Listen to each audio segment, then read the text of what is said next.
Senhor, meus irmãos, estaremos estudando a lição 6 da Revista dos Adultos, as nossas armas espirituais. Tema trimestre a carreira que nos está proposto, o caminho da salvação, santidade e perseverança para chegar ao céu. Revista comentada pelo pastor Osiel Gomes. Então, na lição passada falamos sobre os nossos inimigos, aqueles que estão tentando nos fazer parar, errar, mudar do caminho apertado para o caminho largo. Então, falamos sobre os inimigos do cristão. Nessa lição, vamos continuar nesse tema, mas falaremos das armas, Claro que a Bíblia nos mostra inúmeras armas espirituais, porque a nossa luta não é contra a carne, nem contra o sangue. Hoje vamos enfatizar aqui 3 armas, glórias a Deus. As demais também citaremos. As armas normalmente são metáforas, como por exemplo a armadura de Deus, que se encontra na carta aos Efésios. A gente vê ali metáforas simbolizando a instrumentalização que o Espírito Santo nos dá para resistirmos ao mal, resistirmos ao diabo, nos sujeitar a Deus, também é uma arma, sujeitar a Deus, obedecer a Deus, e o inimigo certamente fugirá de nós. Então temos que lutar contra a carne, contra o mundo e contra o diabo, mas graças a Deus o Senhor nos ajuda, o Espírito Santo está conosco, mas nós temos armas espirituais que estão também à nossa disposição para vencermos todas as batalhas e, por fim, sermos mais que vencedores em Cristo Jesus. O textuário diz: porque as armas da nossa milícia não são carnais, mas sim poderosas em Deus para a destruição das fortalezas. 2 Coríntios 10, versículo 4. A verdade prática, diante da batalha espiritual, temos poderosas armas espirituais à nossa disposição. A palavra de Deus, a oração e o jejum. Então a lição vai focar nessas 3 armas que está à nossa disposição. Glórias a Deus. Os objetivos da lição são enfatizar o sentido que as armas do crente recebem na Escritura, esclarecer a respeito das 3 principais armas espirituais do crente e mostrar Jesus Cristo como nosso maior modelo de quem usou as armas espirituais. Glórias a Deus. Então veremos, inclusive, isso no último tópico, de Jesus como modelo e que ele fez uso dessas armas para vencer também os inimigos. Glórias a Deus. A leitura bíblica se encontra em Lucas, capítulo 4, versículo de 1 a 4 e os versículos 16 a 20. E Jesus, cheio do Espírito Santo, voltou do Jordão e foi levado pelo Espírito ao deserto. 40 dias foi tentado pelo diabo, e naqueles dias não comeu coisa alguma, e terminados eles teve fome. E disse-lhe o diabo: se tu és o Filho de Deus, diz a esta pedra que se transforme em pão. Jesus lhe respondeu, dizendo: escrito está que nem só de pão viverá o homem, mas de toda a palavra de Deus. Verso 16. Chegando a Nazaré, onde fora criado, entrou num dia de sábado, segundo o seu costume, na sinagoga, e levantou-se para ler.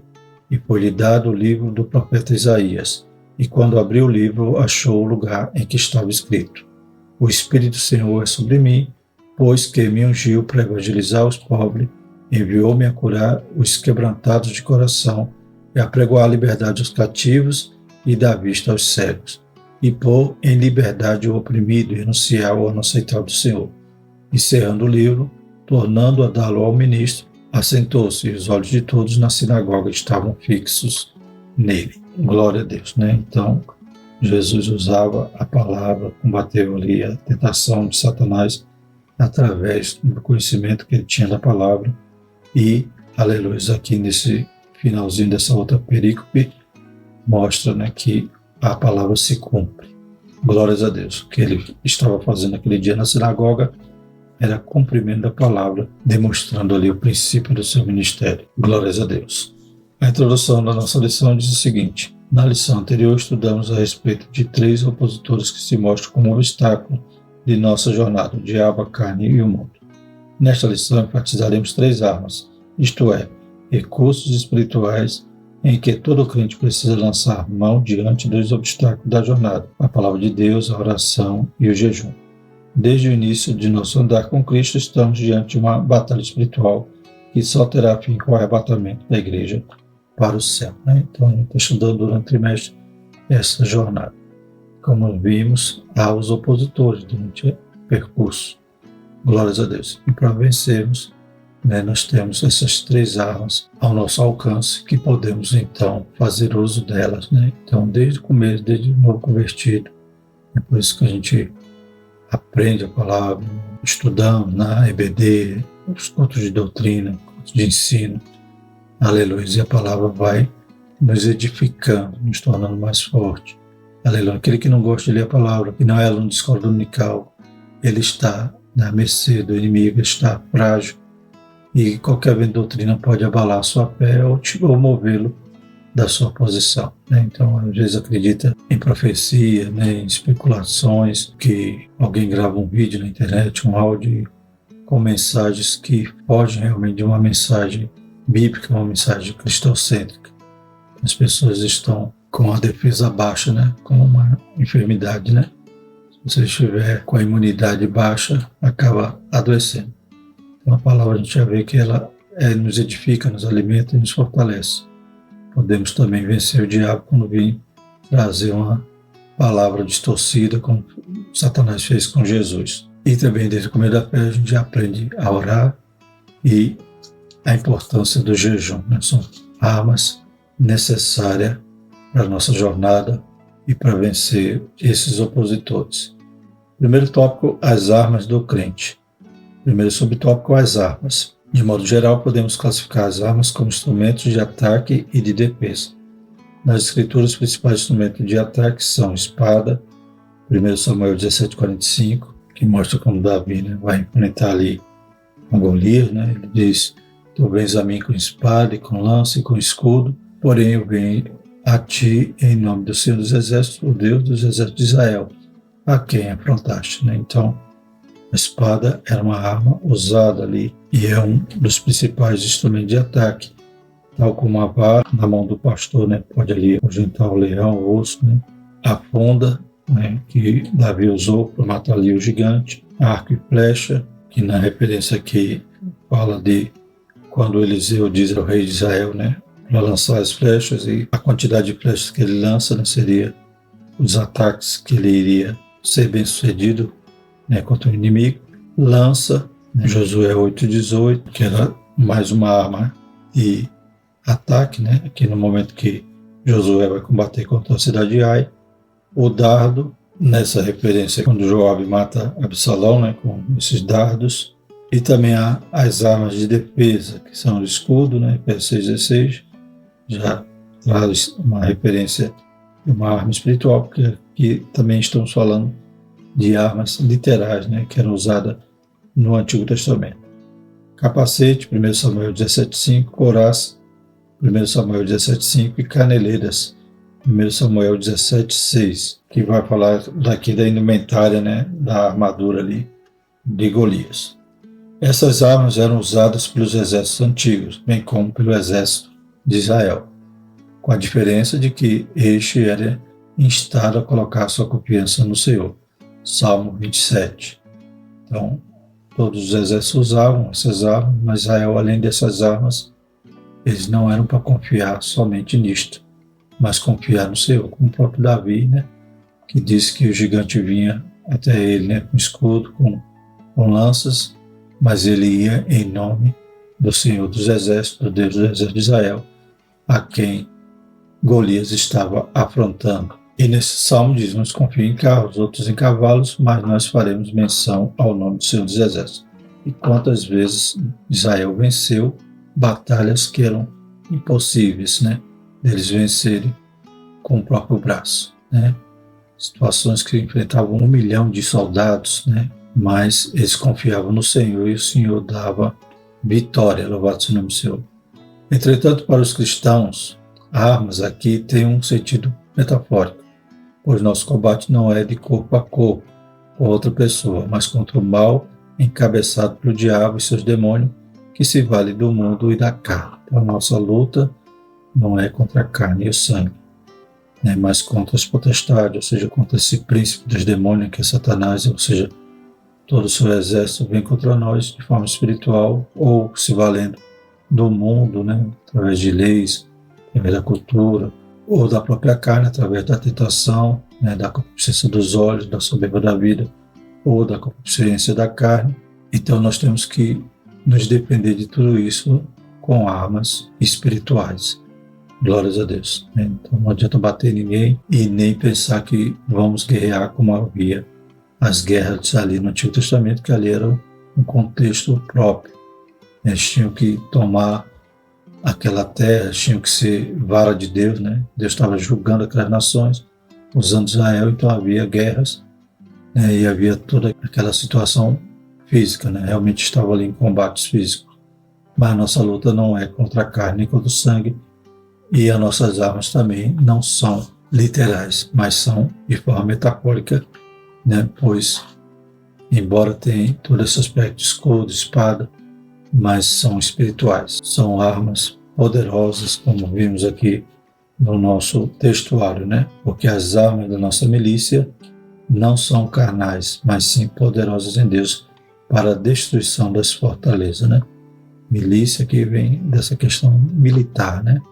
Embora a milícia hoje tem um sentido, né, pejorativo, essa palavra, mas significa, né, no sentido geral, né, de algo do exército, né, militar. Então as armas da nossa milícia, da nossa luta, da nossa batalha, não são carnais, mas sim poderosas em Deus para a destruição das fortalezas. Então, louvado seja o nome do Senhor, que nós temos acesso a essas armas. Glórias a Deus. E o segundo subtópico é as estratégias do inimigo. Não podemos desprezar o conhecimento a respeito da força do inimigo de nossas almas, como vimos na lição passada, né? Ele tem poder, mas não é todo poderoso, mas ele é perigoso, né? Astuto e mau, né? O Novo Testamento revela que o diabo é capaz de fazer para ludibriar as pessoas, arrebatar a boa palavra do coração, está lá na parábola do semeador, né? Mateus 13,19. Então o diabo tem esse poder, né, de desfazer, né, o que a gente prega, a pessoa está lá muitas das vezes, né, embaraçada com as coisas da vida ou sufocada, né, como diz a palavra do Senhor, o diabo tem poder de arrebatar, como os passarinhos comiam a semente que era lançada na beira do caminho. Também buscar altas posições com mentira, então o diabo também inclina o coração dos homens a esse aspecto, né. Atos 5,3 vai falar de Ananias, né, em Safira. Usar pessoas para trair, né? Lucas 22, 3, 4 vai falar de Judas. Escravizar, segundo Timóteo 2, 26, que vai dizer na nova versão internacional, para que assim voltem à sobriedade e escape da armadilha do diabo que os aprisionou para fazerem a sua vontade. Então o diabo é astuto e consegue ludibriar as pessoas dessa forma. Enganar com doutrinas demônicas, enfraquecer a fé do crente, Lucas 22, 32, que é quando Jesus diz a Pedro, né, que Satanás queria cirandar, né, queria enfraquecer a sua fé, mas Deus não permitiu, mas que quando ele se fortalecesse ou se convertesse, ele ia confirmar essa fé aos irmãos. E enganar com doutrinas demoníacas, 1 Timóteo 4,1, que diz: mas o Espírito expressamente diz que nos últimos tempos apostatarão alguns da fé, dando ouvido aos espíritos enganadores à doutrina de demônios. Então, o diabo, ele tem toda essa astúcia e tem feito, né, tem enganado as pessoas dessa maneira, ou influenciado, né, ou gerando, né, esse soberbo, essa ganância nos corações por poder, por status, como a gente viu aqui no exemplo de Ananias e Safira. Não por acaso o apóstolo Pedro nos alertou a respeito da sagacidade do inimigo. Sede sóbrios, vigiai, porque o diabo, vosso adversário, anda em derredor bramando como leão, buscando a quem possa tragar. 1 Pedro 5,8. Então, ele está como leão, né? Onde encontrar uma brecha, uma oportunidade, ele quer nos tragar. Mas graças a Deus que a Bíblia diz que o anjo do Senhor acampa ao redor. Ele está ao derredor. É só a gente não dar brecha a ele, sendo obediente, continuando fazendo a vontade de Deus. Aleluia. Estamos guardados à sombra do Onipotente.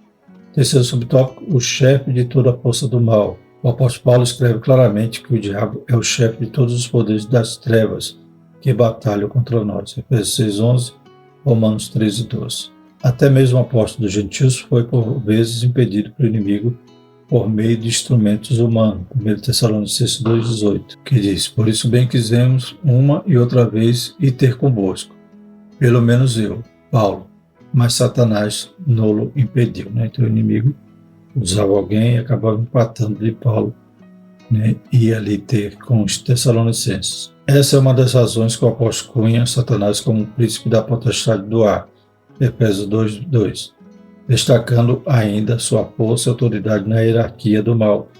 O diabo é denominado de o Deus deste século, segundo Coríntios 4:4, e, portanto, não podemos ignorar que o inimigo tem um reino organizado com seus servos, emissários, principados e potestades.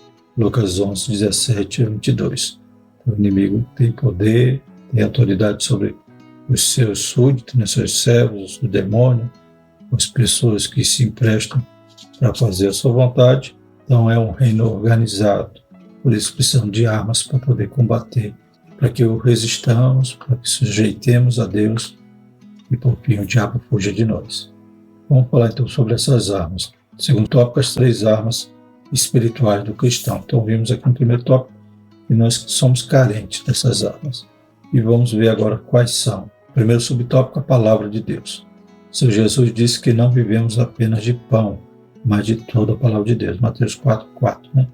Então em Lucas vai mostrar que Satanás tentou Jesus os 40 dias de jejum. Não só no final, mas durante todo o jejum ele estava ali tentando Jesus. E quando terminou os 40 dias, Jesus teve fome. O diabo vem agora, né, não oferecer, né, uma refeição a Jesus, mas tentar a ponto dele usar, né, sua autoridade, seu poder em causa própria. Né, mas Jesus o resiste. Jesus mostra ali que ele que estava com fome, sim, né, mas ele, antes de qualquer necessidade humana, ele tinha necessidade de obedecer a Deus e de viver da palavra de Deus. Então, não só de pão viverá o homem, mas de toda a palavra que sai da boca de Deus. Ou seja, Jesus preferiu, né, mais uma vez, renunciar ao pão terreno para ficar com o pão do céu, que é a palavra. O inimigo queria que Jesus transformasse as pedras em pães. Jesus tinha poder, mas Jesus não ia dar trela ao Satanás, nem ia usar seu poder em causa própria. Né? Depois que Jesus vence, a Bíblia diz que os anjos vêm servir. Glórias a Deus. Mas Jesus não ouviu o que Satanás estava sugerindo e nem aceitou seus conselhos ou o seu desafio, mas ficou firme no seu propósito. Dessa maneira, o apóstolo Pedro aconselha que desejemos afetuosamente o leite racional para o desenvolvimento de nossa salvação, isto é, o estudo perseverante da palavra de Deus para o nosso crescimento espiritual. Então precisamos nos alimentar da palavra, não só o intelecto, mas a nossa fé através da palavra. A Bíblia diz que a fé vem pelo ouvir a palavra de Deus. Uma vez nutrido e solidificado com a palavra, estamos firmados em Deus para resistir às influências malignas, às armadilhas de Satanás e demais estratégias. Mateus 7:24-25. Logo, quem se rende à palavra de Deus experimenta a influência frutífera da verdade divina. João 17:17. Então, essa palavra nos lava, nos purifica, aleluia, nos gera fé, glórias a Deus, nos mostra o caminho para o céu, então, e também nos resguarda de qualquer heresia, de qualquer doutrina, de qualquer falso profeta que venha profetizar algo que vai em desacordo com a palavra. Então, somos vacinados, somos edificados e, como diz aqui, bem nutrido, né? Solidificado com a palavra. Então, o inimigo não vai ter brecha nessa área para nos enganar. A segunda arma é a oração, segundo subtópico. Aliada no estudo da palavra, a oração é uma das mais importantes armas espirituais que o crente tem ao longo de sua jornada para o céu. Salmo 55:17, que o salmista diz, né? De tarde e de manhã e ao meio-dia orarei e clamarei a ele e ele ouvirá a minha voz. Louvado seja o nome do Senhor. Então o salmista também tinha essa consciência, né? Como também Paulo ensina aos Efésios, né? Orando em todo o tempo e com toda oração e súplica no Espírito, e vigiando nisto, com toda perseverança e súplica por todos os santos. Glórias a Deus. Então essa oração é uma importante arma espiritual, né? Tem um corinho, uma música antiga que dizia: batalha de crente só se vence em oração. Pela força não, violência não, pelo meu espírito, assim diz o Senhor. Então tem coisa que só resolve com oração. Aleluia, dilemas, problemas, batalhas, lutas, que só através da oração podemos alcançar a vitória. Então é uma arma poderosa, inclusive também para fugir da influência da tentação do diabo. Note que o apóstolo Paulo não insere a oração como uma peça da armadura, pois na verdade é como se ela trouxesse um ajuste ou alinhamento para a armadura toda, né? Então Paulo fala da metáfora ali a respeito da armadura, né? Capacete, couraça, cinto, espada, escudo, sandália. Não fala ali em oração, né? Fala de armas espirituais que precisamos estar revestidos, né, de toda a armadura de Deus. Glórias a Deus. Mas por fim ele fala sobre a oração nesse versículo 18, orando todo o tempo, com toda a oração e súplica no Espírito. Então não adianta só vestir a armadura, tem que estar em oração. E a terceira arma, o jejum. Aliado à palavra de Deus e à oração, a prática de jejum é uma terceira arma espiritual do crente durante a jornada para o céu. Tanto no Antigo quanto no Novo Testamento, o jejum é uma prática presente. Vai ver o jejum, né, quando os reis se humilhavam, quando queriam buscar a direção de Deus. Lá em Nínive, né, quando eles se arrependem do pecado, e o rei, né, implanta ali um jejum, até os animais iam jejuar, para se porventura, né, Deus tivesse misericórdia deles e se arrependesse, né, do mal, do castigo que ia dar àquela nação. Glórias a Deus. Então, o jejum desde o Antigo Testamento e no Novo é uma prática presente, uma prática espiritual poderosa, desde que haja a motivação correta, né? O próprio Jesus vai ensinar que aquele que jejuasse não era para ficar com a cara toda batida e, né, sofredor, e quando alguém perguntasse o que houve, meu irmão, estou jejuando. Não. O jejum era para ser algo oculto, né? Algo só entre ele e Deus, e ele tinha então, que lavar o rosto e ficar de boa aparência, não precisava ficar fazendo propaganda, marketing, né, da espiritualidade dele, dizendo que todo o tempo ele está jejuando. Tem um propósito e tem importância na nossa batalha. Né? Quando os discípulos não conseguiram expulsar o demônio daquele menino, né, pois eles foram indagar Jesus porque não conseguiram. E Jesus disse que tem, né, espécie de demônio que só sai com jejum e oração. Então, o jejum também tem essa importância de nos consagrarmos a Deus e buscarmos uma resposta de Deus, uma direção, determinado tema, determinada situação, para que Deus nos ajude. É quando nós nos abstemos, né, de alimentos, abstemos o nosso corpo de algum manjar, né, de algo que apenas alimentaria fisicamente, e dedicamos aquele tempo à oração, à palavra, né, ou seja, é um tempo que a gente vai abster-se fisicamente, mas se dedicar espiritualmente. Não adianta só passar fome, que aí não é jejum. Nem tempo de jejum está lá no Instagram, no celular, me distraindo com outras coisas. Né? Então, deixo de alimentar a barriga para alimentar os olhos com, às vezes, até algo que vai me fazer pecar. Então, eu tenho que usar o momento do jejum para estar buscando a Deus, me consagrando a Ele. No Novo Testamento, o Senhor Jesus jejuou. Mateus 4, de 1 a 4. Já falamos, 40 dias Jesus jejuou. No final teve fome. Aqui na lição vai dizer, provavelmente ele não se absteve de água, mas sim dos alimentos.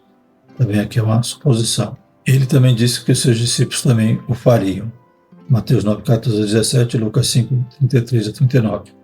A igreja primitiva observava a prática do jejum, buscando a orientação divina para o envio de obreiros.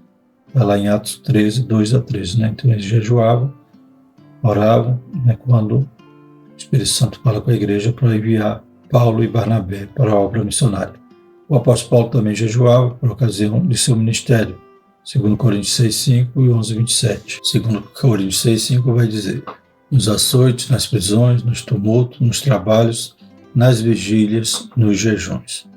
Logo, o jejum tem um valor glorioso para a vida do crente, pois é um ato que nos auxilia a ter mais intimidade com Deus. Né? Então, no momento que vou me dedicar mais a Deus, abster-se de algum alimento, né, por um determinado período, um determinado tempo. Né? Claro que alguns podem ter saúde de jejuar mais, outros têm alguma dificuldade de jejuar menos, mas aquele tempo que seja dedicado a Deus, consagrado a Deus. Aleluia, para que tenhamos mais intimidade com Deus. Deixemos de alimentar a carne e alimentamos o Espírito naquele momento. Terceiro tópico, Jesus Cristo, nosso maior modelo. Então Jesus, essas armas, ele fez uso delas. Primeiro subtópico, vencendo o diabo com a palavra. há 2 episódios importantes que relatam o destaque especial que o Senhor Jesus deu à palavra em Lucas 4. O primeiro enfatiza que o Senhor Jesus venceu o tentador com a palavra de Deus, Lucas 4:4, e conforme Deuteronômio 8:3. No segundo, ele leu uma passagem do profeta Isaías na sinagoga em Nazaré e tomou para si o cumprimento do texto lido, Lucas 4:16-20, e conforme Isaías 61:1 e 2, né? E também ele fala em outro texto que a lei, os profetas e os salmos tratavam sobre ele, né? Então, a palavra tinha toda essa importância no ministério de Jesus, tanto para combater, né, o opositor, o diabo, como também para demonstrar o seu cumprimento, né, a sua veracidade. Então, o Senhor ratifica em vários momentos do seu ministério os textos do Antigo Testamento, demonstrando a importância da palavra. Fé vem pelo ouvir a palavra de Deus. E quando a gente vê que toda palavra é inspirada, toda a palavra de Deus é inspirada, apta para redarguir, ensinar, exortar, então a gente sabe que a palavra de Deus é poderosa para destruição das fortalezas, como vimos aqui, que é a característica das nossas armas espirituais, poderosas em Deus para destruição das fortalezas. Nosso Senhor deixou claro nesses episódios que os princípios da palavra de Deus devem estar presentes em nossa vida na batalha contra o maligno. Por isso, nessa contenda, o apóstolo Paulo aconselha-nos a tomar a espada do Espírito, ou seja, a palavra de Deus, a única arma de ataque na armadura do crente. Efésios 6:17. Uma arma poderosa e eficaz que provém do Espírito Santo de Deus, segundo Timóteo 3:16, né? Além de ser ataque, também é arma de defesa. Glórias a Deus. Então, espada do Espírito é o conselho de Paulo. E o segundo subtópico, vivendo em oração. Também temos esse exemplo no Senhor Jesus. O evangelista Lucas mostra que Jesus se retirava para os lugares desertos para orar. Lucas 5:16, 6:12, 9:28. Ele orava pelos apóstolos e pela igreja. João 17:9, versos 20-22. Pelos seus algozes, Lucas 23:34. Por Simão, Lucas 22:31-32. Pelos que se encontravam junto ao túmulo de Lázaro, João 11:41 e 42. Então ele sabia bem o valor da oração e por isso gastava muito tempo falando com Deus. Nesse sentido, nosso Senhor conta conosco para que nos dediquemos à prática da oração, selecionando um local reservado, horário e prioridade para buscar a Deus em súplicas. Mateus 6:6, né? Então temos que orar. Paulo também diz orar em todo tempo. Louvado seja o nome do Senhor. E Jesus nos demonstrava com seu exemplo. Aleluia. Ele orava, ele sempre estava conversando com o Pai e nós também precisamos fazer assim para vencermos. Louvado seja Deus. Então, a oração é esse momento que a gente conversa com Deus, nos prostramos diante dele, o adoramos, lançamos sobre ele toda a nossa ansiedade. Aleluia. E nos humilhamos debaixo das potentes mãos do Senhor, pois no tempo oportuno, né, Ele tem cuidado de nós, tem nos abençoado. E o terceiro exemplo é vivendo em jejum. Além de meditar na palavra, perseverar em oração, o Senhor Jesus jejuava. Lucas 4:2. Ora, Ele também espera que o imitemos jejuando. Felizmente, há quem ensine que não precisamos jejuar, exceto os que têm problemas de saúde, por isso é muito importante estarmos sob orientação médica. Todo seguidor de Cristo é estimulado pela Bíblia a jejuar, né? Até aqueles que têm algum problema de saúde pode jejuar um período menor, né? A gente vai fazer além do que podemos, né, da nossa capacidade, da nossa saúde, né? Mas podemos consagrar, dedicar a Deus ou nos abster de algum alimento. Provavelmente Jesus teve fome. A Bíblia não vai dizer que ele teve sede, mas ele teve fome. Provavelmente ele tomava água ali no jejum. Então nós também podemos fazer de alguma forma um jejum que seja agradável a Deus e imitar o nosso Cristo, né? Não vamos conseguir talvez 40 dias, 40 noites, como Jesus fez, ou Moisés, né? Mas podemos jejuar algumas horas, meio-dia ou um dia completo, de acordo com a força de cada um. Ademais, quando aliamos o estudo da palavra e a oração ao jejum, aprofundamos nossa intimidade com Deus e nos tornamos mais sensíveis à sua voz, conforme acontecia com a liderança e os membros da igreja antiga que jejuavam com o Senhor Jesus. Atos 9, 9, 13 e capítulo 13, versículo 2 e 3. Né? Então, é o momento que temos mais comunhão, mais intimidade. Né? E as três armas juntas fornecem isso, além de podermos resistir ao inimigo. Nessa prática, tanto do jejum como a oração e palavra, estamos nos sujeitando a Deus e certamente venceremos o inimigo. Glórias a Deus. Deus nos dá a vitória. Podemos todas as coisas naquele que nos fortalece, como disse Paulo. Amém? Graças a Deus. E a conclusão da nossa lição diz o seguinte: nosso inimigo é ardiloso e perverso, por isso não podemos ignorar suas estratégias. Contra ele lutaremos com armas espirituais, palavra, oração e jejum. Essas armas promovem crescimento e fortalecimento para a nossa vida ao longo de nossa jornada espiritual. Assim, segundo o modelo de vida do nosso Senhor Jesus, que fez uso dessas armas, podemos vencer as estratégias do maligno. Né? Tanto Jesus como os apóstolos, Paulo, né? Todos eles se utilizavam dessas armas, nos ensinou. Aleluia, Jesus é o nosso modelo maior. Podemos vencer também. Aleluia, como ele disse, né? Não tereis aflição, mas tem de bom ânimo, porque eu venci o mundo. Glórias a Deus. Na próxima lição, uma lição importante, né? Mais uma, né? Em relação à nossa jornada, que é um risco que nós corremos em relação à murmuração. Então, vamos falar sobre o perigo dessa prática, né? Comum de muitos crentes, infelizmente, né? Que nós tenhamos, aleluia, mais fé, mais confiança e mais gratidão para não murmurarmos, como veremos na próxima lição. Amém? Vamos agradecer ao Senhor mais uma vez. Santo Eterno Deus, te louvamos, te agradecemos mais uma vez pela tua palavra, Pai.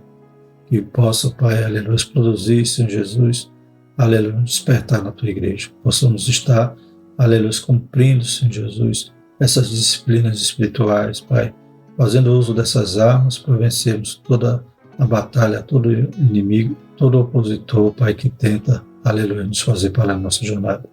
Deus Santo, as lutas são grandes, aleluia, mas a vitória é certa, Pai, que nós possamos então estar se sujeitando a Ti, Senhor, sujeitando a Deus, aleluia, e resistindo ao diabo, para que Ele fuja de nós. Nos fortalece, nos ajuda, nos guarda de todo mal, em nome de Jesus. Amém.